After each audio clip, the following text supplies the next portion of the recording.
Semenjak pandemi COVID-19, perawatan kolam renang Lila Arsana di Jalan Gunung Rinjani, Semarapura tidak maksimal. 2 kolam yang ada di sana dibiarkan berlumut sehingga berwarna hijau.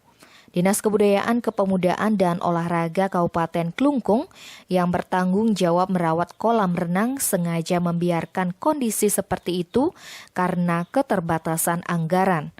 Anggaran yang tersedia tidak cukup untuk merawat semua fasilitas di sana.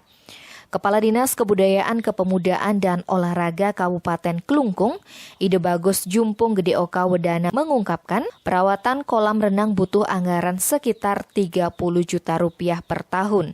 Karena pandemi, anggaran yang dialokasikan untuk perawatan direfocusing. Akhirnya dinas setempat membiarkan air kolam berwarna hijau. Lagi pula kolam renang tersebut ditutup selama pandemi karena dinas khawatir akan menimbulkan klaster COVID-19.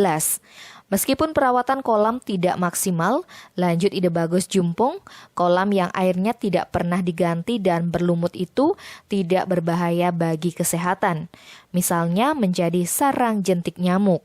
Dinas setempat sudah berkoordinasi dengan Dinas Kesehatan agar air kolam tidak menjadi sarang jentik nyamuk. Sebab jika airnya dikuras dan dibiarkan kering, dikhawatirkan kolam akan rusak karena pecah-pecah. Distikpora juga menempatkan 3 petugas untuk bersih-bersih di sekitar kolam. Kolam tersebut merupakan peninggalan zaman Kerajaan Klungkung. Seiring perkembangan zaman, kolam tersebut dibuka untuk umum sebagai salah satu sumber pendapatan pemerintah daerah. Tim Bali Express melaporkan.